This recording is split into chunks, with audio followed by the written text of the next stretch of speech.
Dear student, आज का हमारा टॉपिक क्या है? कैलोरीमेट्री। और ये जो चैप्टर है वो आपका डील करता है हीट से। इस चैप्टर के बारे में बहुत डिटेल पढ़ेंगे अभी, लेकिन थोड़ा कुछ कॉन्सेप्ट पहले पढ़ लेते हैं। ये पूरा चैप्टर किससे डील करता है? हीट से। हीट का दूसरा नाम यहाँ पे आता है क्या? Thermal power. आप देखिए इस चैप्टर में कहीं पर भी थर्म या थर्मल जैसी चीज़ें वर्ड पढ़ रहे हैं, वो हीट कह रहा है। और एक बात, इसके अंदर कहीं पर भी आप ट्राइंगल वाला शेप देख पा रहे, इसका मतलब होता है हीट, और कुछ आगे पीछे नहीं है, मतलब समझ लो उसको हीट दिया गया है, नहीं हीट एब्जॉर्ब किया है। और हीट प्लस एच डेल के ऊपर प्लस कर देगा या फिर इसके आगे प्लस कर दे, इसका मतलब उसने क्या हुआ? हीट लिया है, यानी क्या होगा? Gaining heat. ये क्या है आपका? Gaining of heat. अगर इसके ऊपर माइनस आ जाए तो क्या होगा? लूजिंग हीट, यानी चीज़ें क्या हो रही हैं? ठंडी हो रही हैं। ये वर्ड आपका लगेगा, ये सब चीज़ें। इसके अंदर कभी भी आपका क्यू वर्ड आता है, यानी वो क्या कर रहा है? हीट को बता रहा है। क्यू वर्ड क्या बता रहा है? हीट को बता रहा है। इसके अंदर देखिए कैपिटल टी टेम्परेचर बताता है, स्मॉल टी जनरली टाइम बताता है। आप देख लीजिएगा आप उसमें क्या यूज़ कर रहे हैं। टेम्परेचर और टाइम के लिए जनरली ऐसा ऐसा वर्ड यूज़ होता है, ठीक है। इसके बाद ही बहुत सारी चीज़ें आएंगी, जैसे जैसे हम लोग पढ़ते हैं वैसे वैसे चीज़ें आती है, ठीक है।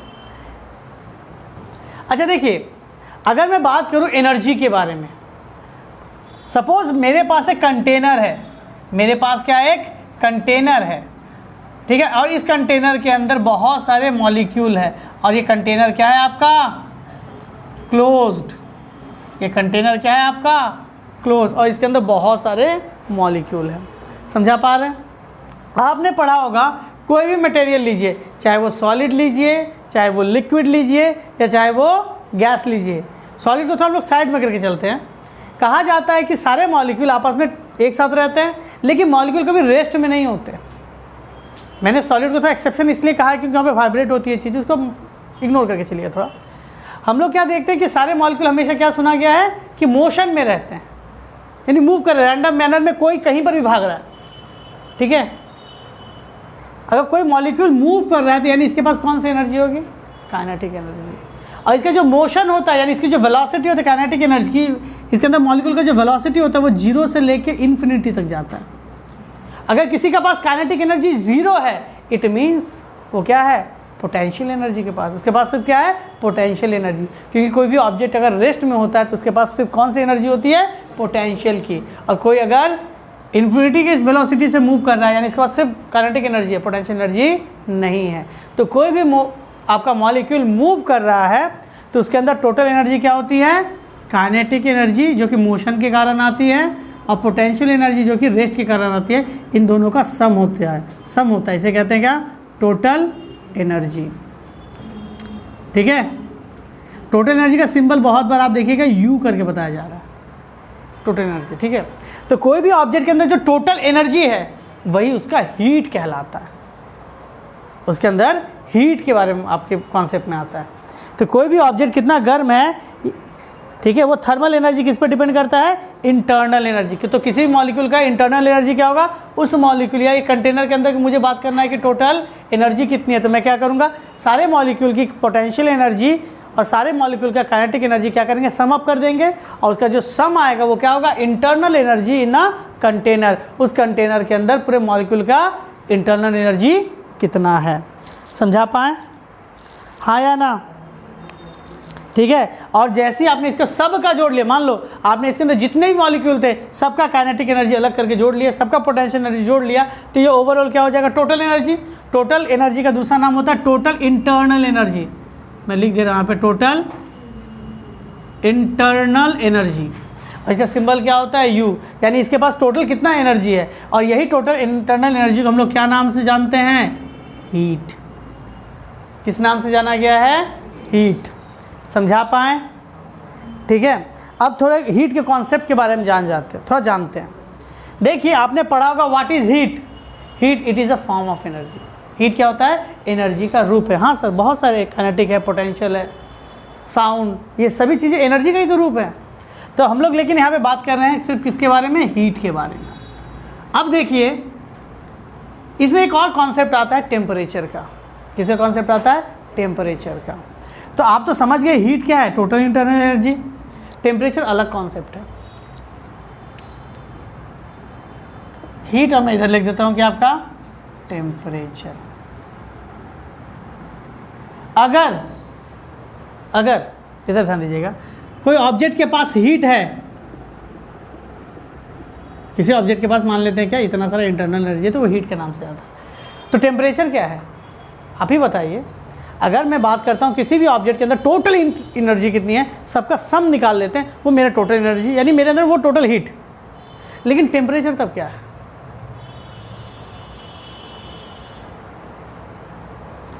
हीट समझा पाए ना, उसके अंदर टोटल जो एनर्जी उसका सम कर दे तो वो हीट आ जाती है, टोटल उसके बॉडी के अंदर उतना हीट है।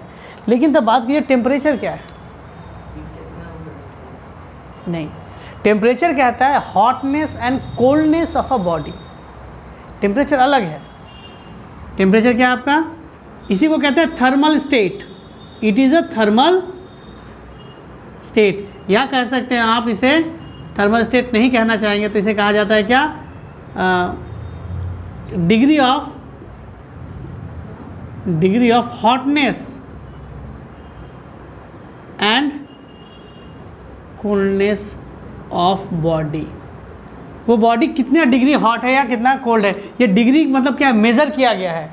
ये डिग्री क्या है? मेज़र किया गया है कि वो ऑब्जेक्ट कितना गर्म है या कितना ठंडा है, उसे क्या कहा गया? टेम्परेचर। याद रखिएगा, हीट अगर किसी, मान लीजिए यहाँ पे एक ऑब्जेक्ट है, इस ऑब्जेक्ट को मैं क्या कर रहा हूँ, इसके नीचे मैंने बुनसन बर्नर जला दिया है,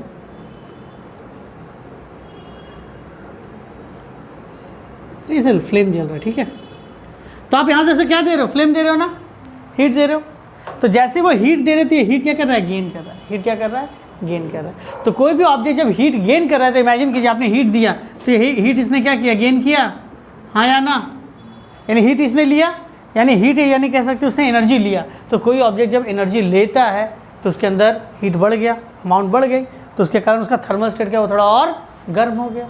तो कोई ऑब्जेक्ट जब हीट एब्जॉर्ब करता है तो उसका टेम्परेचर क्या होता है? बढ़ जाता है। और उसी तरह का कोई ऑब्जेक्ट को कोई गर्म ऑब्जेक्ट था, मैंने उसको बाहर ऐसे रख दिया, या मान लीजिए आपने क्या गर्म चाय बनाई है, ठीक है, और आप इसको बाहर ऐसे छोड़ दे रहे हैं, तो क्या कुछ देर बाद ये ठंडा हो जाए? क्यों? इसका हीट सारा क्या हुआ? निकल गया ऐसे, या फिर इसने लूज़ कर दिया। तो समझा पा रहे हैं? तो ये आपका टेम्परेचर है। टेम्परेचर यानी हीट लूज़ या हीट गेन करने के बाद उसके अंदर का थर्मल स्टेट, कि वो कितना ठंडा है या कितना गर्म है, वो क्या कहलाएगा? टेम्परेचर। और हीट क्या है? किसी भी बॉडी के अंदर कितना इंटरनल एनर्जी है, चाहे वो पोटेंशियल हो, चाहे वो काइनेटिक हो, सबको क्या कर दीजिए? सम अप कर दीजिए। उस ऑब्जेक्ट या उस बॉडी के अंदर कितना एनर्जी स्टोर हुआ है, वो उसका क्या कहलाएगा? हीट कहलाएगा। समझा पा रहे हैं आपको? चलिए अब यहाँ पे बात कर लेते हैं कुछ यूनिट्स ऑफ हीट के बारे में, ठीक है। यहाँ बात कर लेते हैं कुछ यूनिट ऑफ हीट के बारे में, मिटा दे रहे इधर, ठीक है। तो हीट और टेम्परेचर के बारे में थोड़ा थोड़ा आइडिया तो हो गया, ठीक है, कि हीट और टेम्परेचर थोड़ा अलग है। अब है unit of heat. Unit of heat, ऐसा यूनिट क्या होता है उसका? जूल। और सीजीएस क्या होता है उसका? कैलोरी। हम लोग इसको और थोड़ी देर बाद अच्छे से डिस्कस करेंगे, अभी जस्ट ऐसे ही बताया जा रहा है, ठीक है। अच्छा, आप लोग थोड़ा ये बताइए कि हीट के कारण क्या क्या चीज़ें हो सकती हैं। हीट के कारण क्या क्या चीज़ें हो सकती हैं, थोड़ा बताइए पहले।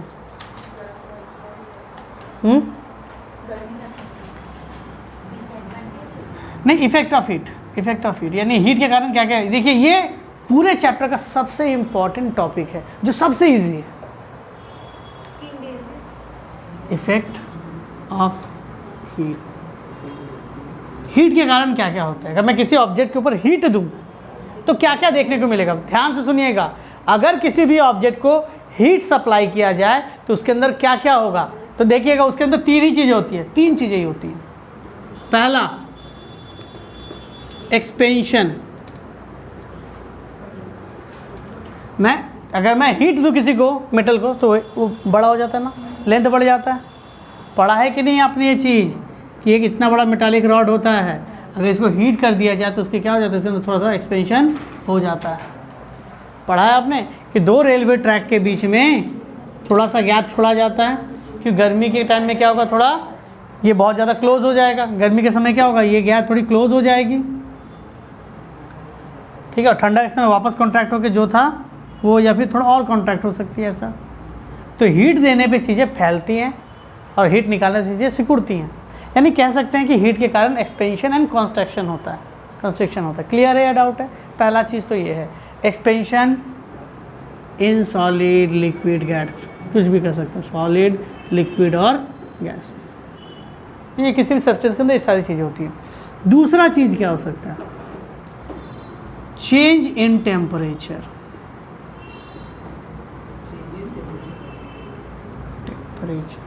आप किसी भी ऑब्जेक्ट को या किसी भी बॉडी को जब हीट देते हैं तो पहला काम ये हो सकता है। दूसरा काम क्या हो सकता है, टेम्परेचर चेंज हो सकता है, उसका टेम्परेचर बढ़ता जाएगा। जैसे कि आपने तवे के ऊपर,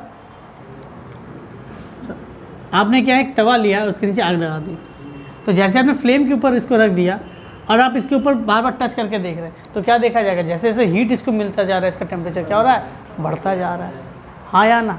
तो जब भी कोई ऑब्जेक्ट हीट एब्जॉर्ब करता है तो उसका टेम्परेचर क्या हो जाता है, बढ़ जाता है। उसी तरह कोई ऑब्जेक्ट हीट लूज़ कर देगा तो उसका टेम्परेचर क्या होगा, कम जाएगा। तो मैं कह सकता हूँ उसका टेम्परेचर बदल जाता है, हाँ या ना। चेंज इन टेम्परेचर, पहला टेम्परेचर इनिशियल, दूसरा क्या होगा, टेम्परेचर फाइनल। बात सुनो, पहले क्या था, टेम्परेचर इनिशियल था, बाद में टेम्परेचर क्या हो गया, फाइनल हो गया। तो चेंज इन टेम्परेचर कितना हुआ, T final minus T initial, इसी को डेल टी कहा जाता है, समझिएगा, चेंज इन टेम्परेचर। आप कहेंगे सर तीसरी चीज़ क्या होती है, आपने कहा टेम्परेचर देने से एक्सपेंशन होगा, टेम्परेचर देने से आपका चेंज इन टेम्परेचर होगा, तीसरा क्या होगा, चेंज इन फेस, या फिर इसी को स्टेट कहते हैं, फेस या फिर स्टेट। यानी किसी भी ऑब्जेक्ट को जब आप हीट देते हो तो देखा जाता है उसका फेस चेंज हो जाता है, या फिर कह सकते हैं उसका स्टेट चेंज हो जाता है। एग्जाम्पल, अगर मैंने आइस ली और हीट दिया, वो पिघल के किस में कन्वर्ट हो गया, लिक्विड में कन्वर्ट हो गया। आप आयरन रॉड को बहुत ज़्यादा हीट दे रहे हो, वो भी मेल्ट हो सकता है, हाँ या ना। इसके अलावा तो बहुत सारे काम आप कह सकते हैं, सर हीट के कारण ये चीज़ें काम करती है, मशीन काम करते हैं, ये काम वो काम। लेकिन सिलेबस के हिसाब से आप पूरी चीज़ समझने के लिए हम लोग क्या मान के चलेंगे, हीट से कितने काम होते हैं, 3 काम होते हैं। पहला एक्सपेंशन, दूसरा चेंज इन टेम्परेचर, तीसरा चेंज इन फेस या फिर स्टेट। और हम लोग को ध्यान देना है सिर्फ लास्ट के 2 में, चेंज इन टेम्परेचर और चेंज इन फेस। ये पूरा है आपका कैलोरीमेट्री। समझा पाए कि कैलोरीमेट्री क्या है, ठीक है। चलिए अब बात करते हैं कुछ चीज़ों के बारे में। जूल क्या है, ये सब चीज़ें क्या है। देखिए, पहला जो हम लोगों ने यूनिट पढ़ा था कि हीट का, सीजीएस में बात करते हैं। सीजीएस में हीट के जो यूनिट होती है उसे कहते हैं क्या, कैलोरी। कैलोरी। अब आता है क्या, 1 कैलोरी का डिफिनीशन क्या है, what is 1 calorie, what is 1 calorie. तो कहा जाता है, या फिर इसका डिफिनीशन आप लिखिएगा, amount of heat required by 1 gram of water to raise its temperature by 1 degree Celsius, by 1 degree Celsius is called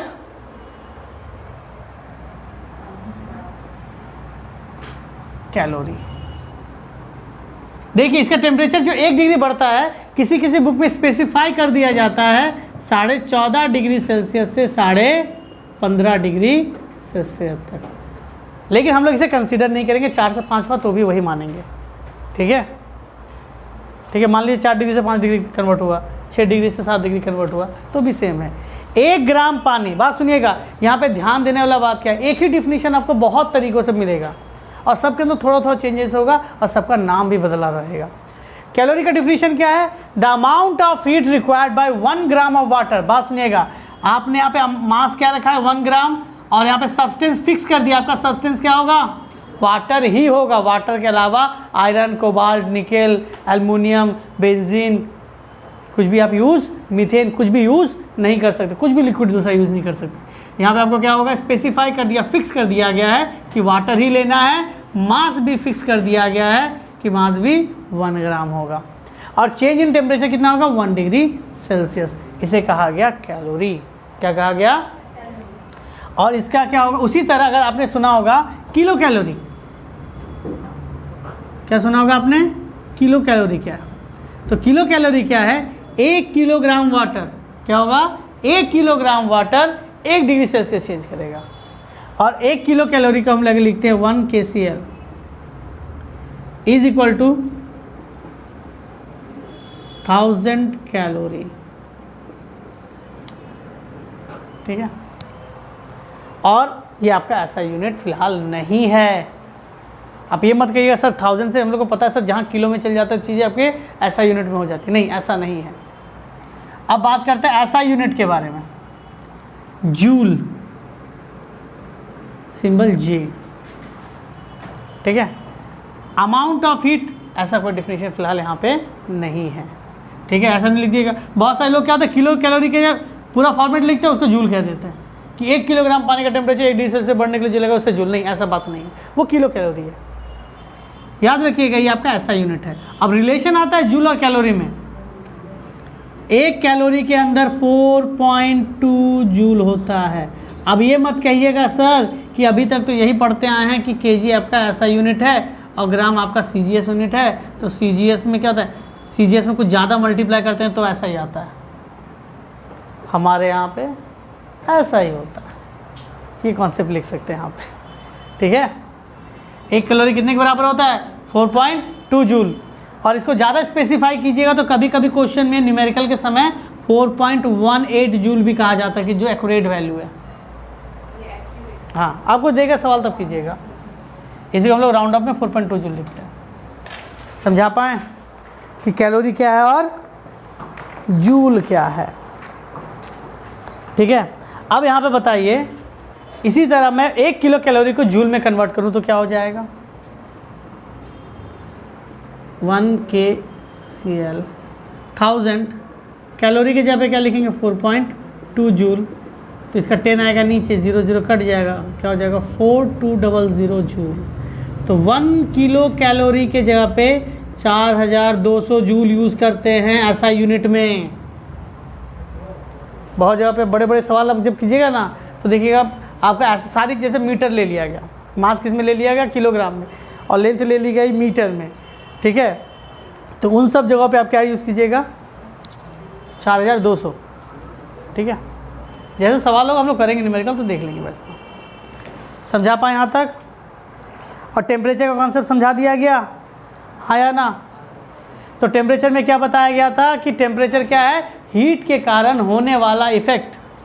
temperature क्या है, हीट के कारण होने वाला इफेक्ट क्या कहलाएगा आपका, टेम्परेचर। या आप इसे नोट कीजिए, मैं इधर मिटाता हूँ, देखिएगा इधर, हीट के कारण होने वाला इफेक्ट क्या कहलाता है आपका, टेम्परेचर। अब बात सुनिएगा, टेम्परेचर क्या है, इफेक्ट। ठीक है, टेम्परेचर को मापने के लिए बहुत सारे स्केल होते हैं, इसके degree of hotness and degree of coldness को मापने के लिए बहुत सारे स्केल होते हैं। जैसे कि मान लीजिए आपके घर में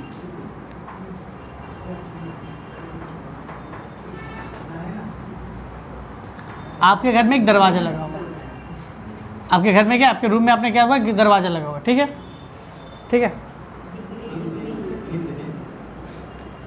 दरवाज़ा लगा हुआ। अगर आपसे कोई पूछे कि बताइए दरवाजे का हाइट क्या है या लेंथ, आपका हाइट क्या है, कितना हाइट का दरवाज़ा है, तो आप क्या मापिएगा, आप कहेंगे सर मैंने मापा था तो मैंने देखा 1.5 मीटर लंबा दरवाज़ा है। और मैं जो वैल्यू बता रहा हूँ इसको ये नहीं कि एक्यूरेट होगा, जस्ट मैं आपको थॉट के हिसाब से बता रहा हूँ। तो किसी ने इसको क्या माप लिया, मीटर में माप लिया। लेकिन देखिएगा जो लोग कारपेंटर वाले अंकल होते हैं उनसे मापिएगा, वो लोग मीटर में बात नहीं करते हैं, वो क्या कहते हैं आपका कि इंची में बात करेंगे, फुट में बात करेंगे। वो क्या कहते हैं 3.5 फुट का दरवाज़ा है, क्या कहेंगे वो लोग। मैं यूनिट में नंबर मैग्नीट्यूड हटाता हूँ। मैं जब किसी ने क्या मापा मीटर में, किसी ने किस में मापा फुट में मापा। 3.5 फुट का है, 3 फुट 12 इंची का, 3 फुट 10 इंची का, उन्होंने फुट में मापा। ठीक है, हाँ या ना। अब बताइए, और एक तो और चलता है जो स्टैंडर्ड न्यूज़ को हटा देते हैं, गॉज चलता है, 4 गॉज 1 हाथ, वो सब नहीं।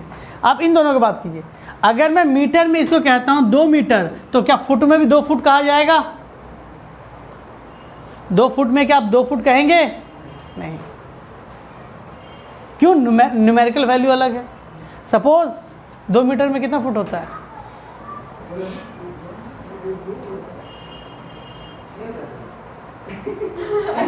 देख रहे हो, 1 फुट में 12 इंची, 1 इंची मतलब 2.5 सेंटीमीटर। उसमें कैलकुलेशन कर लीजिए। मैं अपने मन से कह रहा हूँ, सपोज इसकी वैल्यू है 3 फुट, 3.5 फुट। मैं कितना मान के चल रहा हूँ? 3.5 फुट मान के चलते हैं। ठीक है, सपोज क्या अच्छा ठीक है, मैं आप लोग कह रहे थे, लीजिए 4.5 फुट मान लेते हैं। ठीक है, आप बताइए यहाँ पे 0.74 इंचेस। अच्छा बस आप लोग इसको आप बताइए, अगर मैं कहीं पर लिखता हूँ कि 2 मीटर, ठीक है, कि चलिए नंबर ही हटा देते हैं, एक्स और ये वाई, मैं एक्स कहता हूँ क्या, वाई फुट के बराबर है, हाँ या ना। देखिएगा तो किसने गलत कहा? कोई कह रहा है 2 मीटर, कोई कह रहा है 4 फुट या 6 फुट, जो भी कह रहा है आपका वैल्यू। कौन गलत कह रहा है बताइए? कोई गलत तो नहीं है, बट इसको मापने का तरीका अलग है, इसको मापने का तरीका अलग है, तो वैल्यूज़ अलग आ रही है, हाँ या ना। चलिए, आपको अगर लेंथ से समझ नहीं आ रही तो एक और बात करते हैं। अगर आप कोई फ़ोन खरीदने जा रहे हो, आप क्या खरीद रहे हो? कोई फ़ोन खरीदने जा रहे हो, तो कह रहे हो कि सर उसका मार्केट में पता है कितना दाम है आज? $1500 दाम उसका दिखा रहा है। हाँ, कितना दिखा रहा है? कितना दिखा रहा है? $1500। वो 7 फुट था क्या? 2 मीटर किसके बराबर था? अच्छा ठीक है, ठीक है। किसी ने क्या कहा, एक फ़ोन का दाम कितना कह रहा है? $1500। मान लेते हैं $1 100 रुपये के बराबर है, तो क्या हो जाएगा रुपीज़ में? इसकी वैल्यू क्या हो जाएगी? 1500 में 2 जीरो बढ़ा दो, वही आईफोन का दाम 1.5 लाख। जो भी मैं करेंट डेट के बात कर रहा हूँ, बात सुनिएगा इधर। तो बताइए, अगर आप एक फ़ोन खरीद रहे हैं तो डॉलर में उसकी वैल्यू क्या है? 1500, और मैं उसको रुपीज़ में कन्वर्ट कर रहा हूँ तो 1.5 लाख। मान लेते हैं $1 100 रुपये के बराबर है सपोज। तो बात सुनिएगा, किसने गलत कहा? किसी ने नहीं। अगर मैं डॉलर में मैं जा रहा हूँ और डॉलर में परचेस करके आ रहा हूँ, मैं जा रहा हूँ रुपीज़ में परचेस करके आ रहा हूँ, तो मेरा किस में सबसे ज़्यादा कह सकते हैं कि पैसा लग रहा है? किस में ज़्यादा में पैसा खर्चा हो रहा है बताओ? एक ही लग रहा है, बस वही। यही कॉन्सेप्ट टेम्परेचर में यूज़ करते हैं। सेम कॉन्सेप्ट किस में यूज़ करते हैं? टेम्परेचर में यूज़ करते हैं। आप कभी कहते हैं ना 0 डिग्री सेल्सियस, और कोई कहता है क्या 273 केल्विन, बात सुनिएगा इधर, और कोई कहता है क्या 32 डिग्री फ़ारेनहाइट, तो तीनों का मतलब सेम ही है। आप लोग अगर एक किसी मान लेते मेरे पास एक बॉडी है, मेरे पास क्या एक बॉडी है, इसका टेम्परेचर मैं माप रहा हूँ। मैंने क्या कहा? Temperature degree of hotness and coldness of a body. तो मैं इसको माप रहा हूँ डिग्री सेल्सियस से, तो जैसे एक ऑब्जेक्ट को मैंने डिग्री सेल्सियस से मापा, इसकी वैल्यू हो गई 0 डिग्री सेल्सियस। लेकिन जब मैं उसे केल्विन से माप रहा हूँ तो कह रहा है 273, और फ़ारेनहाइट से माप रहा हूँ तो क्या कह रहा है 32 डिग्री फ़ारेनहाइट। तो कौन गलत कह रहा है? तीनों सेम कह रहा है। तीनों क्या है? क्योंकि देखो, इसके लिए बात सुनो, थोड़ी देर पहले बात किया है कि इसके अंदर जो हीट है वही इसका टेम्परेचर डिफाइन करेगा। थर्मल स्टेट बताएगा कितना ज़्यादा हॉट है, कितना ज़्यादा कोल्ड है। तो उसको हम लोग इससे क्या माप रहे हैं? टेम्परेचर माप रहे हैं। क्या माप रहे हैं? टेम्परेचर। तो टेम्परेचर मापने के लिए हम लोग कितने स्केल यूज़ कर रहे हैं यहाँ पे? 3। एक डिग्री सेल्सियस का स्केल यूज़ कर रहे हैं, एक केल्विन का स्केल यूज़ कर रहे हैं, और एक क्या कर रहे हैं? फ़ारेनहाइट। तो टेम्परेचर मापने के लिए आप किसी भी स्केल का यूज़ कर सकते हैं। समझा पाएँ? अब कहेंगे सर न्यूमेरिकल जब बनाएंगे, जब हम लोग क्या करेंगे न्यूमेरिकल बनाएंगे तब कौन सा स्केल यूज़ करेंगे? ठीक है, जब हम लोग न्यूमेरिकल बनाएंगे तो कौन सा स्केल यूज़ करेंगे? बात सुनिएगा, जब हम लोग न्यूमेरिकल बनाएंगे तो एक ही स्केल फॉलो करेंगे, उसका नाम क्या है? केल्विन। लेकिन बहुत सारे सवाल आपको ऐसे दिखेंगे या फिर हम लोग ऐसे बनाएंगे जहाँ पे पूरा डिग्री सेल्सियस का यूज़ करके बना रहे हो, पूरा आंसर करेक्ट आएगा। बात सुनिए, अब कहेंगे सर वहाँ पे ऐसा क्यों हो रहा है? तो इसके लिए आपको समझना पड़ेगा आइस पॉइंट एंड आपका क्या कहते हैं स्टीम पॉइंट। ठीक है, आइस पॉइंट और स्टीम पॉइंट। अब बात सुनिए कि ये है क्या, इधर मिटा दे रहे, ठीक है।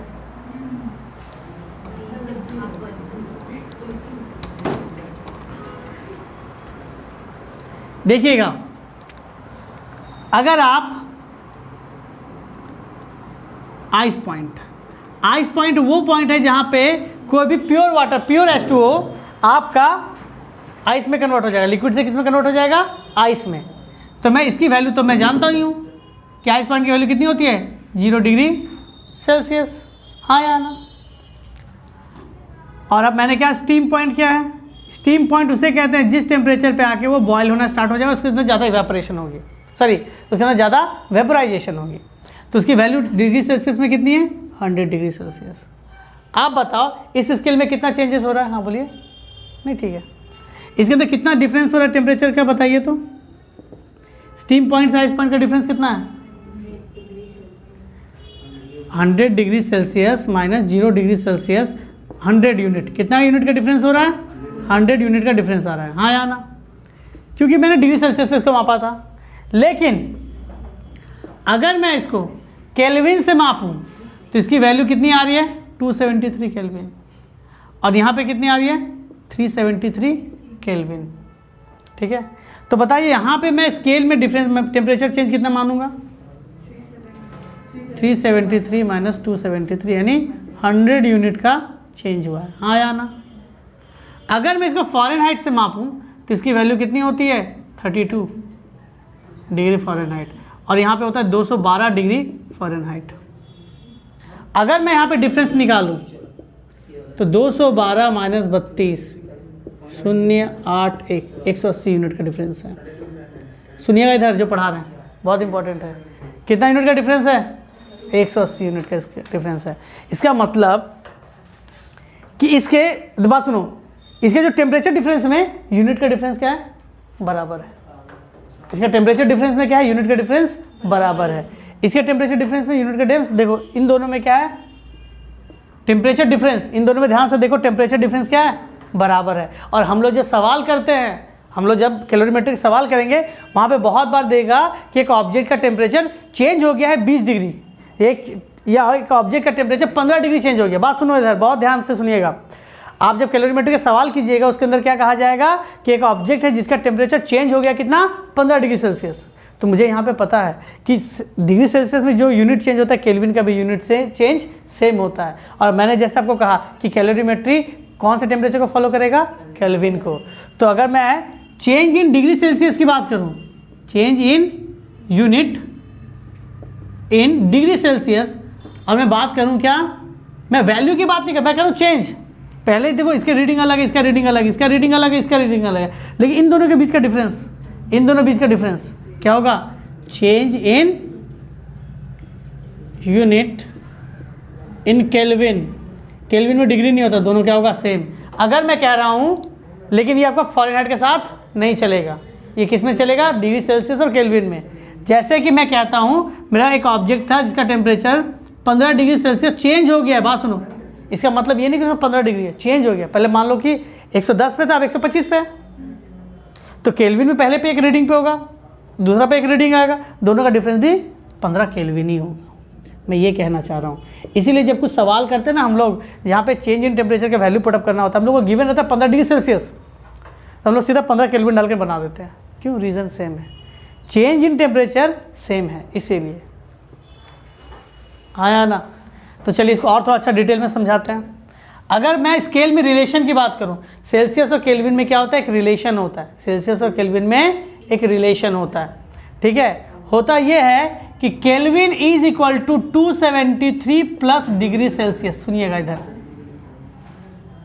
ध्यान से सुनिएगा। केल्विन इक्वल टू क्या होता है 273 प्लस डिग्री सेल्सियस। अगर मैं कह दूं कि मेरा टेम्परेचर 12 डिग्री सेल्सियस है और वहाँ से मेरा टेम्परेचर मैं कितना डिग्री बढ़ाना चाहता हूँ 15 डिग्री, तो 15 डिग्री बढ़ा के मैं कितना हो जाएगा 27 डिग्री, ठीक है, हाँ या ना, समझा पा रहे हैं यहाँ तक। तो केल्विन में इसकी वैल्यू कितनी होगी, केल्विन में इसकी वैल्यू हो जाएगी 273 प्लस 12 तो हो जाएगा 582, और इसमें ये इनिशियल था, हाँ ये क्या था आपका इनिशियल और ये क्या था आपका फाइनल टेम्परेचर। तो केल्विन में इसकी वैल्यू क्या हो जाएगी, के इनिशियल के फाइनल, 273 प्लस 27 003 300 केल्विन। अब बताइए रीडिंग के हिसाब से दोनों की वैल्यू क्या है, एक कह रहा है 12 डिग्री सेल्सियस, 12 डिग्री सेल्सियस बोलो या 285 कैलोरी बोलो, केल्विन बोलो, बात एक है। 27 डिग्री सेल्सियस बोलो या 300 केल्विन बोलो, बात एक है। लेकिन इन दोनों का टेम्परेचर डिफरेंस कितना का है देखो तो, 27 degree Celsius minus 12 degree Celsius, change in temperature कितना हुआ बताओ, 15, ठीक है। और change in temperature in kelvin की अगर मैं बात करूं तो क्या होगा 300, देखो ये क्या हुआ degree Celsius, 300 kelvin minus 285 kelvin 15 kelvin, हाँ या ना। तो तुम डिग्री सेल्सियस में जो चेंजिंग होगा केल्विन में भी उतना ही होगा, तो डायरेक्टली वहाँ पे वैल्यू पुटअप किया जा सकता है। क्लियर है यहाँ तक, हाँ या ना, ठीक है, नोट कर लीजिएगा। अच्छा एब्सोल्यूट टेम्परेचर की वैल्यू तो सभी को पता है, minus 273 degree Celsius is equal to 0 kelvin, हाँ या ना, ये पता है कि नहीं, 0 केल्विन कितने के बराबर होता है, माइनस 273 डिग्री सेल्सियस। इसकी एग्जैक्ट वैल्यू होती है माइनस 273.15 होता है शायद, ठीक है, 15 डिग्री सेल्सियस। हम लोग इसको क्या कर सकते हैं, इग्नोर करके चलते हैं 0.15 को, ठीक है। तो कहीं पर भी आपको सवाल वाल में दिख जाए या फिर ट्रू फॉल्स में दिख जाए तो डरिएगा नहीं, वो इसी को ऐसा करके लिखा गया है, ठीक है, नोट कर लीजिए हम तक। देखिए अब नेक्स्ट टॉपिक क्या है हमारा, factor affecting the quantity of heat absorb to increase the temperature body. किसी भी ऑब्जेक्ट का टेम्परेचर इंक्रीज करने के लिए किन किन चीज़ों को डिपेंड करता है, कोई भी ऑब्जेक्ट कितना हीट एब्जॉर्ब कर सकता है यानी कितना टेम्परेचर बढ़ा सकता है, ये किन किन फैक्टर पे डिपेंड करता है। तो पहला आपका हो जाता है यहाँ पे क्या, देखिए हीट को किससे बताया जा रहा है, क्यू से, ठीक है। अगर मेरा मास ज़्यादा है, बात सुनो इधर, अगर मैं इतना छोटा टुकड़ा लेता हूँ लोहे का, ठीक है, अब एक इतना बड़ा टुकड़ा लेता हूँ लोहे का, ठीक है, दोनों में से कौन कितना ज़्यादा हीट एब्जॉर्ब कर सकता है, छोटा वाला बड़ा वाला। अब कहेंगे सर इसका पता कैसे चलेगा, एग्जाम्पल के तौर पे इस तरह समझिए, एक वैक्स है आपके पास, एक मोम की सिल्ली है, ठीक है, डाइस इस तरह से, हाँ बहुत ही मोटा सा आपका मोम का सिल्ली है। ध्यान दीजिएगा थोड़ा, आपने दोनों को गर्म किया, रेड हॉट अच्छा खासा गर्म किया और छोड़ दिया इसके ऊपर, तो छोटा वाला देखिएगा इस हाइट तक पहुंच के रुक जाएगा, ठीक, क्योंकि इसके पास इतना हीट था जितना वो नीचे जा पाया, ठीक है। अगर मैं बड़ा वाला डाइस यहाँ पर रख देता हूँ, मास ज़्यादा है, ज़्यादा हीट उसने एब्जॉर्ब किया होगा,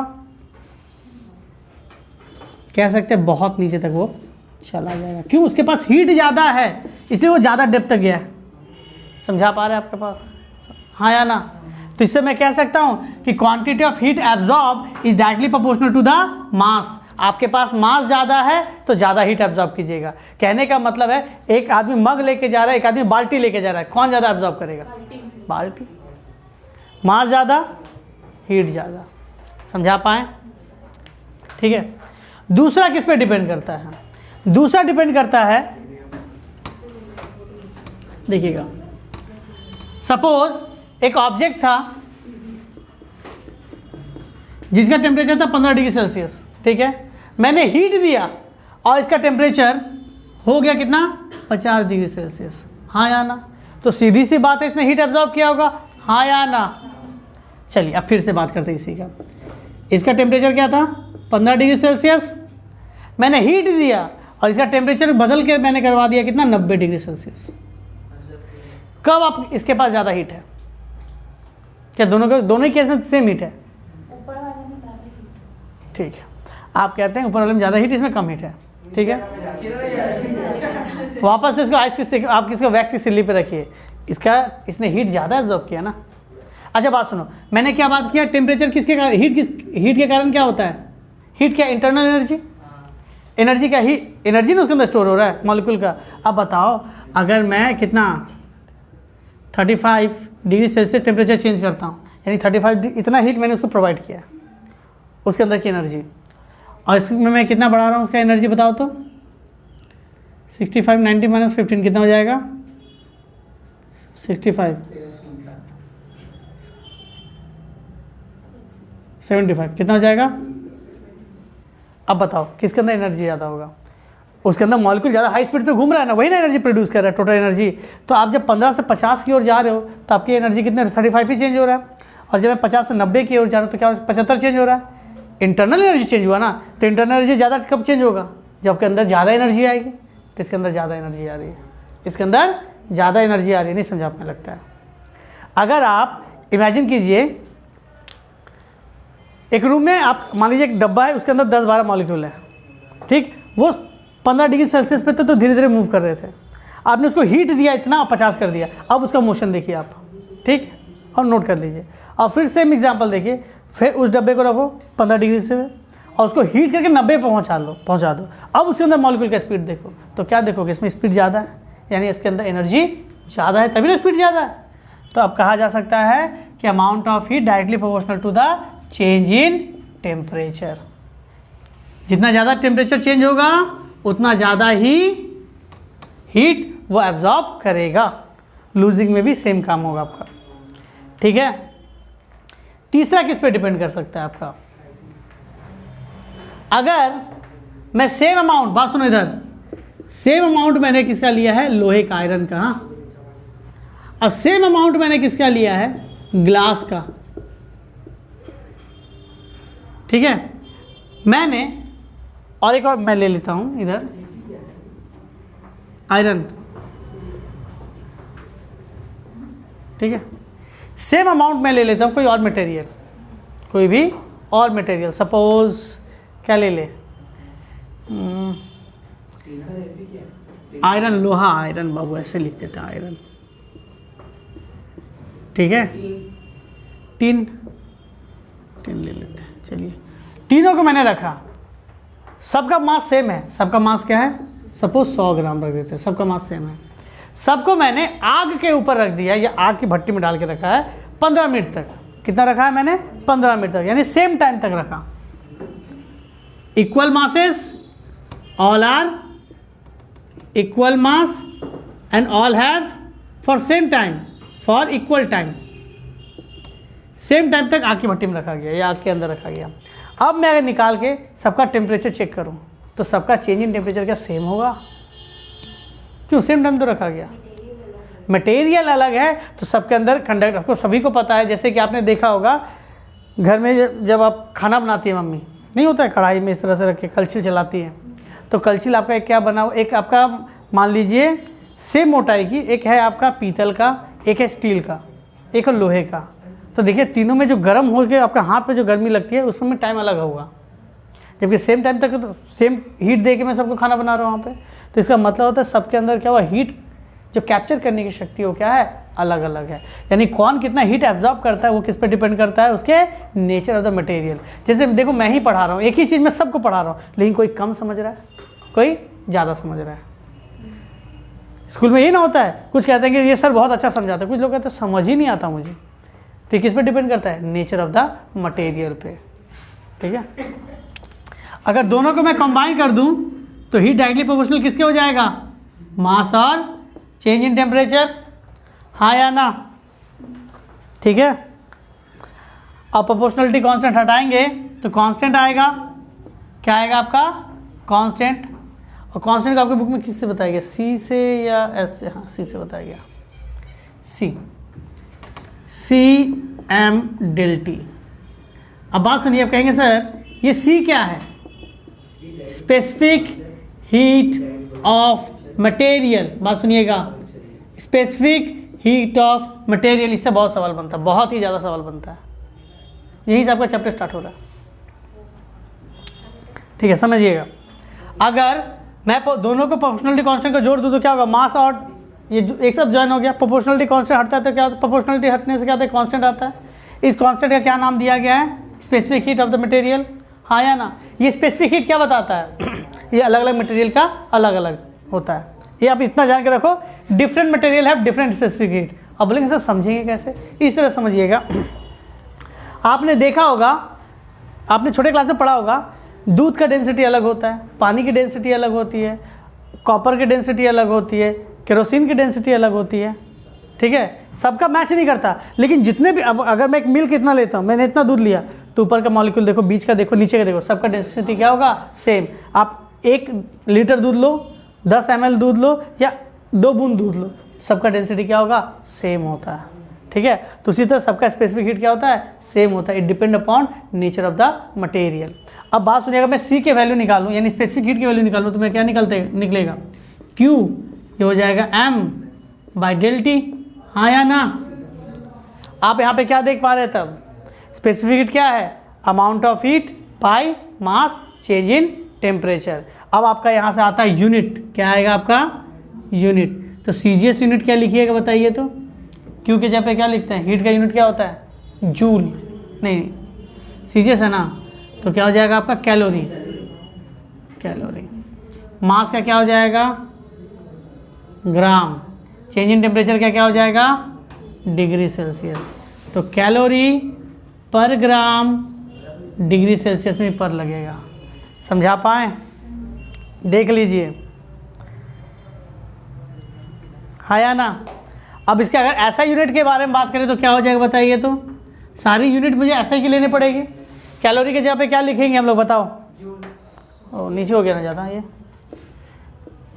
यही गलती सभी का होता है, यही गलती सबका होता है। मैंने स्टार्टिंग में बोला है कि इसका क्या यूनिट क्या आपका, जूल नहीं होता। स्टार्टिंग में मैंने कहा है किलो कैलोरी होता है, 1 किलोग्राम पानी था वो, तो क्या हो जाएगा, किलो कैलोरी पर किलोग्राम, और क्या हो जाएगा, पर केल्विन। ठीक है, देख लो यहाँ तक।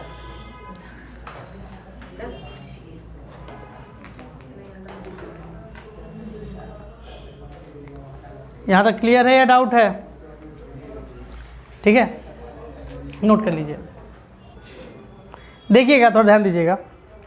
अब थोड़ा और डिटेल में समझते हैं, ठीक है।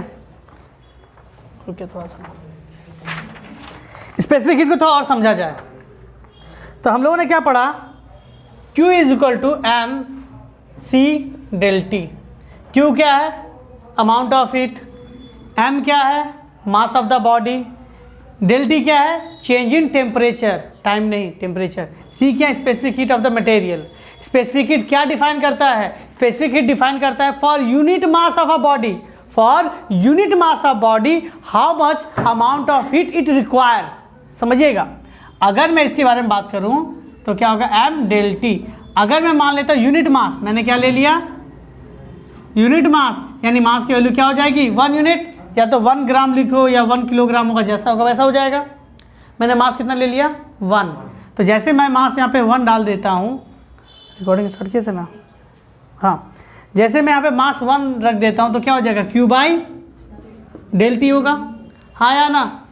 अब बताइए यूनिट मास के लिए, यानी एक गायब हो गया, हट गया, 1 की वैल्यू डाल दिए, तो यूनिट मास के लिए आपने कितना हीट दिया, यूनिट मास के लिए आपने कितना हीट दिया, वो क्या कहलाया, specific heat of the body. अगर आपसे कहा जाए, बात सुनिएगा, specific heat of copper is 0.03, what does it mean, आएगा एग्जाम में 1 नंबर का। What do you mean by that? Specific heat of copper is 0.03. It means 1 gram of copper. It means 1 gram of copper need 0.03 calorie. 0.03 calorie to raise its temperature by 1 degree Celsius. समझ रहे हैं? क्या कह रहा है? Specific heat of copper का 0.03 लिख दिया। इसका मतलब क्या है? अगर मैं इसकी वैल्यू डालूं, इसका मतलब आपको पता है ना कितना डिग्री सेल्सियस बढ़ाना है, 1 डिग्री सेल्सियस। ठीक है, कितना ग्राम ले रहे हैं हम लोग, 1 ग्राम ले रहे हैं, तो 1 ग्राम कॉपर का टेम्परेचर 1 डिग्री सेल्सियस बढ़ाना है। कितना डिग्री हम बढ़ा रहे हैं हम लोग, मैंने पहले बताया ना 1 डिग्री सेल्सियस बोले या फिर 1 केल्विन बोलो चेंज में, ये क्या है आपका चेंज इन टेम्परेचर, बात एक ही हुआ। तो मैं क्या कह सकता हूँ यहाँ पे कि कॉपर का टेम्परेचर 1 डिग्री सेल्सियस बढ़ाने के लिए, 1 ग्राम कॉपर का टेम्परेचर 1 डिग्री सेल्सियस बढ़ाने के लिए कितना वैल्यू लगता है? 0.03 कैलोरी। समझा पाए? और यहाँ पे एक आपको बहुत ही अच्छा बात बता रहा हूँ, सुनिएगा। आप अगर यहाँ पे ध्यान से देख सकते हैं तो ध्यान से देखिएगा। आप अगर यहाँ पे देख पा रहे हैं स्पेसिफिक हीट किसके इन्वर्सली प्रोपोर्शनल है? वेट मैं बता रहा हूँ, रुकिए थोड़ा सा। देखो ये बात तो आपको ऑलरेडी पहले ही बताया गया है कि ज़्यादा टेम्परेचर चेंज होगा, क्या होगा आपका, क्या होगा अगर आपका टेम्परेचर बढ़ रहा है यानी हॉटनेस बढ़ रहा है, टेम्परेचर लूज हो रहा है तो क्या आ रहा है उसका कोल्डनेस आ रहा है। ठीक है, इस चीज़ को याद रखिएगा। चलिए आप यहाँ से देख पा रहे होंगे कि स्पेसिफिक हीट किसके इन्वर्सली प्रोपोर्शनल है। ध्यान से देखो इधर, अगर मैं इन दोनों को देखूँ, इन दोनों के रिलेशन से, यानी यहाँ से देख सकता हूँ, तो मुझे दिख रहा होगा क्या स्पेसिफिक हीट किसके इन्वर्सली प्रोपोर्शनल है? चेंज इन टेम्परेचर का। इसका मतलब स्पेसिफिक हीट अगर बढ़ेगा तो चेंज इन टेम्परेचर क्या होगा? कमेगा। कहने का मतलब क्या है, अगर किसी मटेरियल का स्पेसिफिक हीट बहुत ज़्यादा है यानी उसका चेंज इन टेम्परेचर क्या होगा? बहुत ही कम होगा। समझा पा रहे हैं? अगर स्पेसिफिक हीट ऑफ कॉपर इतना है ना, मैं आपको बता रहा हूँ specific heat of water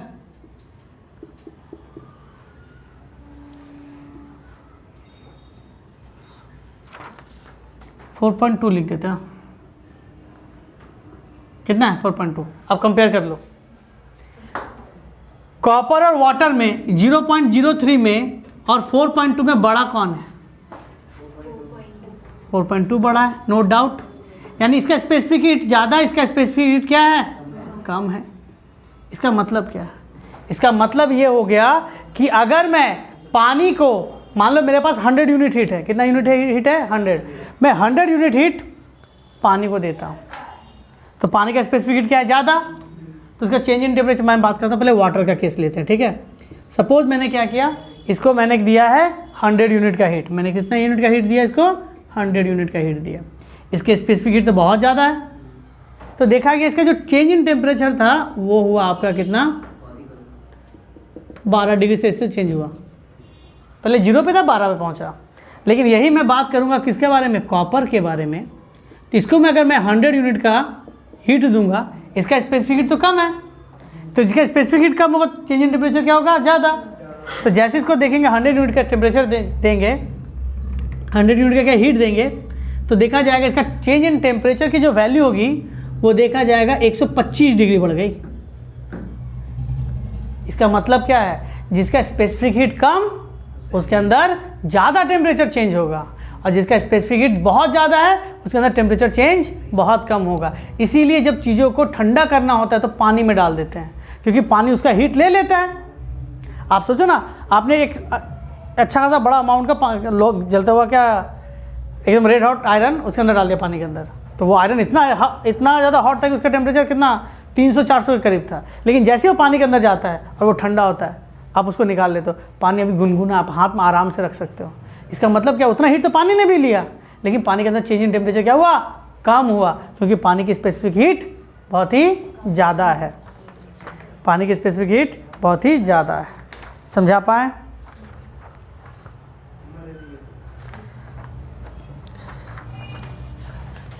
note कर लीजिए यहाँ तक। अब बात करते हैं हीट कैपेसिटी की। किसकी बात करेंगे हम लोग? हीट कैपेसिटी क्या है?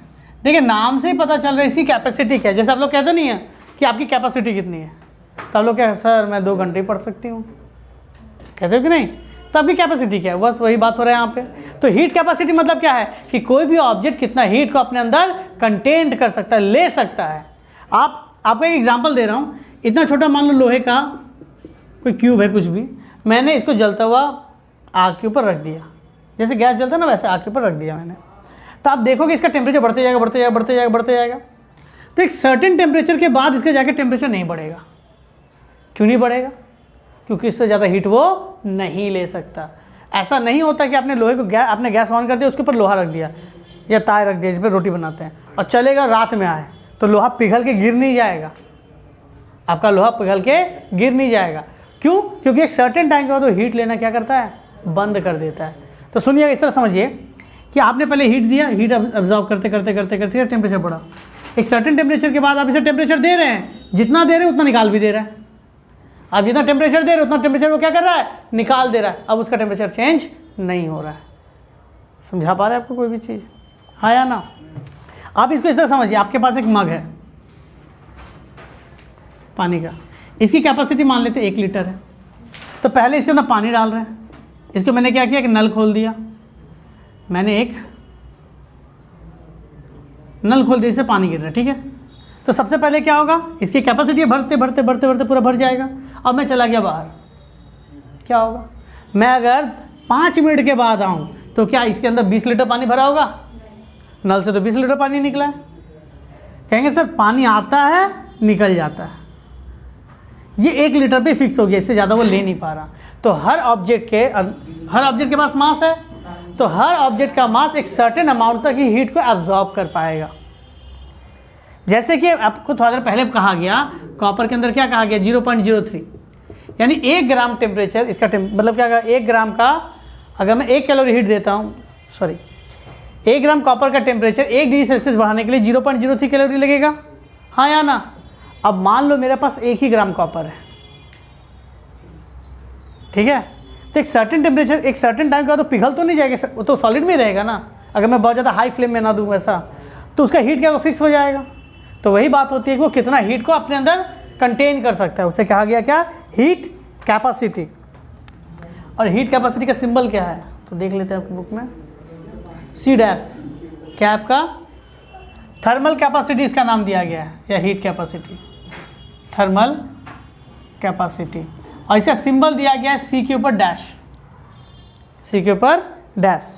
तो हीट कैपेसिटी क्या होगा, देखो Q बराबर फॉर्मूला क्या था, mc ΔT था ना, हाँ या ना? स्पेसिफिक हीट क्या कहता है, 1 ग्राम का टेम्परेचर बढ़ाने के लिए कितना हीट लेगा, आपके अंदर मान लेते 5 ग्राम है, 5 से 1 को गुना कर दो, यानी mc, ये हो गया मास स्पेसिफिक हीट। अगर आप मास के साथ स्पेसिफिक हीट को गुना कर देंगे तो हीट कैपेसिटी मिल जाएगा। बात सुनिए, सारे टर्म आपको न्यूमेरिकल सॉल्व करने के लिए बहुत लगेंगे, आपको पता होना चाहिए कि आप क्या लिख रहे हैं और क्यों लिख रहे हैं, ठीक है। तो मैं यहाँ पे क्या इस फॉर्मूला को इस तरह से लिख सकता हूँ, C डैश ΔT, यानी अमाउंट ऑफ हीट का एक और फॉर्मूला आ गया मेरे पास, heat capacity into change in temperature, heat capacity into change in temperature. समझा पाए, हाँ या ना? आप कहेंगे सर इसका यूनिट भी होगा, बोले जरूर होगा। तो इसका यूनिट क्या लिखेंगे, अब बताओ, इसका फॉर्मूला क्या था, C डैश क्या था, m इंटू सी, मास। ये क्या था, स्पेसिफिक हीट। स्पेसिफिक हीट का फॉर्मूला क्या था, Q is equal to mc ΔT, यही तो यहाँ से मैं C की वैल्यू निकालूँ तो Q बाई क्या हो जाएगा, m ΔT होगा। तो मास के जगह पे m लिख देते हैं, मास के जगह पे m, C के जगह पे क्या लिखेंगे, Q बाई m ΔT लिखेंगे। यहाँ से निकाला स्पेसिफिक हम लोग, यहाँ वैल्यू पुटअप करते हैं, m से m कट गया, Q बाई ΔT। Q क्या है, हीट, हीट का यूनिट क्या होता है, कैलोरी, चेंज इन टेम्परेचर क्या, डिग्री सेल्सियस, क्या हो गया, डिग्री सेल्सियस। समझा पाए, इसका यूनिट क्या हो गया, कैलोरी डिग्री सेल्सियस, या फिर कैलोरी केल्विन भी लिखा जा सकता है, कैलोरी केल्विन भी लिखा जा सकता है, ठीक है। या सेम जूल, क्या था आपका, जूल डिग्री सेल्सियस या जूल केल्विन, जैसा रहेगा यूनिट कन्वर्जन आप कर लीजिएगा, ठीक है।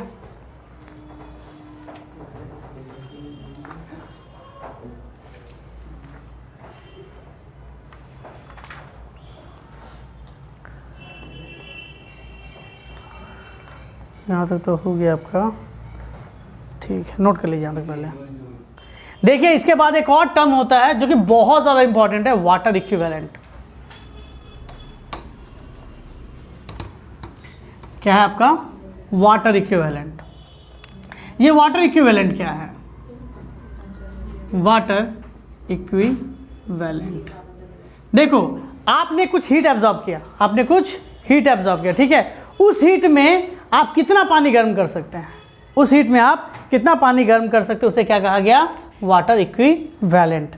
देखो यहाँ से इसमें साफ साफ समझ आ रहा है क्यों वाटर का यूज़ क्यों करते हैं, क्योंकि वाटर के स्पेसिफिक हीट बहुत ही ज़्यादा होता है। सपोज मेरे पास एक ऑब्जेक्ट है, उसका नाम क्या है? बी।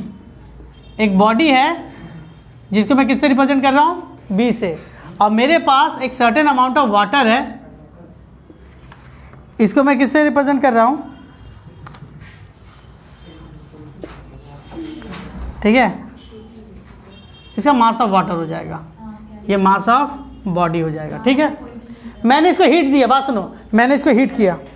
अब जैसे हीट करेंगे तो इसका टेम्परेचर, मैंने इसको अगर हीट किया तो इसके अंदर टेम्परेचर चेंज होगा, हाँ या ना? तो फॉर्मूला क्या हो जाएगा? एम सी डेल टी था, यही ना था? तो heat in body, heat in body absorb कितना हुआ? Mass of body, specific heat of body, change in temperature, certain temperature change किया बॉडी का, हाँ या ना? देख लो पहले यहाँ तक। अब मैं सेम हीट निकाल कर, मैंने इसके कैलकुलेशन कर लिया कि भैया 50 जूल था, 15 जूल था, जो भी था, मैंने वैल्यू देख ली, ठीक है। कितनी कैलोरी थी, सॉरी, मैंने उसकी वैल्यू देख ली, और उतना ही कैलोरी मैंने इसमें हीट दिया इसको। बात सुनो इधर, जितना हीट इसको दिया था वही हीट मैं जाके किसको दे रहा हूँ? वाटर को, क्योंकि मैंने इसके अंदर देखा कि मैंने इतना हीट दिया तो इसका टेम्परेचर कितना चेंज हुआ, मैंने देख लिया। अब मैंने कैलकुलेशन करके देखा कि चलो इतना ही मैं हीट अगर मैं वाटर को दूँ तो क्या होगा? तो जैसे इसको हीट देंगे तो क्या हो जाएगा? M C del T, mass of water, specific heat of water, change in temperature, हाँ या ना? देख लो कहाँ था आपका, ठीक है। वेट, हाँ फेस कैसे में आ जाएगा? तो दोनों का हीट तो सेम होगा, आप दोनों को कंपेयर कर देते हैं, क्योंकि दोनों को मैंने हीट सेम दिया है। तो हो जाएगा mass of body, specific heat of body, change in temperature, mass of water, specific heat of water, change in temperature,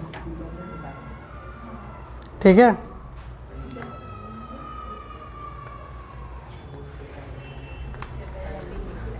नहीं, थोड़ा सा ठीक कर दीजिए, थोड़ा सा बस नहीं, पूरा चीज़ यही है। आप ध्यान दीजिएगा, आपका एक बॉडी है, मैंने इसे, इसका मास मान लीजिए कुछ भी होगा, 2 ग्राम 3 ग्राम, सपोज मैं इसका मास दे रहा हूँ 2 ग्राम, और पानी का मास दे रहा हूँ मैं 15 ग्राम। सुनिएगा बहुत ध्यान से, ठीक है। इसका अपना एक स्पेसिफिक हीट है, इसका अपना स्पेसिफिक हीट होगा। इसका टेम्परेचर मैंने 14 डिग्री सेल्सियस बढ़ा दी, मैं चाहता हूँ कि मैं इसका भी टेम्परेचर कितना डिग्री बढ़ाऊँ? 14 डिग्री बढ़ाऊँ। अब दोनों के बीच में रिलेशन देखो, तो जैसे इन दोनों के बीच में रिलेशन देखते हैं तो ये चेंज इन टेम्परेचर दोनों का क्या हो गया? सेम, काट देंगे। तो mass of body, specific heat of body, mass of water, specific heat of water, इसको रिलेट कर सकते हैं। ये भी आपका वाटर इक्विवेलेंट है, और जो पहले बताया वो भी वाटर इक्विवेलेंट था। सपोज मैंने इसको दिया कितना? 20 कैलोरी। अब 20 कैलोरी में इसकी टेम्परेचर चेंज हो गया कितना? 15 डिग्री सेल्सियस। मैं चेक करना चाहता हूँ कि मैं 20 कैलोरी जब मैं इसका दूँ तो इसका टेम्परेचर कितना चेंज होगा। समझा पाए? आप इसको इस तरह से समझिए, अगर मेरे पास मास ऑफ बॉडी और मास ऑफ मैं वाटर सेम कर दूं, मैंने मास सेम कर दिया, मुझे ये चेक करना है कि टेम्परेचर कितना चेंज होगा। तो मुझे पता है कि इसका टेम्परेचर ज़्यादा चेंज होगा, इसका टेम्परेचर कम चेंज होगा, क्यों? उसका स्पेसिफिक हीट हाई है। तो फॉर्मूला क्या होता है? क्यू का मैंने जो इसको हीट दिया एम, नहीं मैं ये बताऊँ कम है, मैंने एरो छोटा किया इसका, ठीक है। एम मास ऑफ बॉडी, दोनों का मास तो सेम है, mass of body, specific heat of body, change in temperature 1, क्योंकि मुझे पता है इसमें ज़्यादा टेम्परेचर चेंज हो रहा है। मास of water, specific heat of water, change in temperature. अगर मैं दोनों को इक्वेट कर दूं, मास ऑफ वाटर, ये बात सुनो, मैंने क्या कहा है? दोनों का मास सेम है, तो दोनों का मास को मैं सेम मान के काट सकता हूँ। तो जैसे दोनों को मास को काटते हैं तो क्या हो जाएगा? Specific heat of body, change in temperature of body is equal to specific heat of water, change of temperature of the water. मैं इसको बॉडी कर देता हूँ, इसको वाटर कर देता हूँ। ये भी आपका हो गया वाटर इक्विवेलेंट, दोनों ही केस वाटर इक्विवेलेंट का है। एक में आपने क्या किया, दोनों का टेम्परेचर चेंज सेम रखा, एक में दोनों का क्या किया आपने, मास को सेम रखा था। समझा पाए, नोट कर लीजिए। कौन सा, इसमें मैंने दोनों का मास सेम है ना। अगर आप ऐसे इमेजिन करो ना, 15 ग्राम आप लोहा ले लो, 15 ग्राम पानी ले लो, दोनों को हीट करो। मैंने इसको 100 जूल, मैंने मान लेते मैं 100 किलो कैलोरी का इसमें हीट दिया मैंने, इसका टेम्परेचर तो देखा कि 120 डिग्री सेल्सियस बढ़ गया। तो सेम हीट पे क्या, ये भी सेम मास था, इसका टेम्परेचर की 120 डिग्री बढ़ेगा, क्योंकि पानी का स्पेसिफिक हाई है, इसलिए इसका टेम्परेचर चेंज कम होगा। ये सभी चीज़ आपको न्यूमेरिकल हेल्प करेंगी। ठीक है, टीबी यहाँ पर आके T1 हो गया, वही नहीं वही मैंने कहा, इसको टीबी कर देते हैं, समझने में आसानी होगी, बॉडी का है जिसका। ठीक है, ठीक है। तो आज की वीडियो में इतने रखते हैं। नेक्स्ट वीडियो में सिर्फ हम लोग फेज ट्रांसफॉर्मेशन और कैलोरीमेट्री के सारे सम्स कर लेंगे। नेक्स्ट वीडियो में आपका पूरा चैप्टर कंप्लीट हो जाएगा।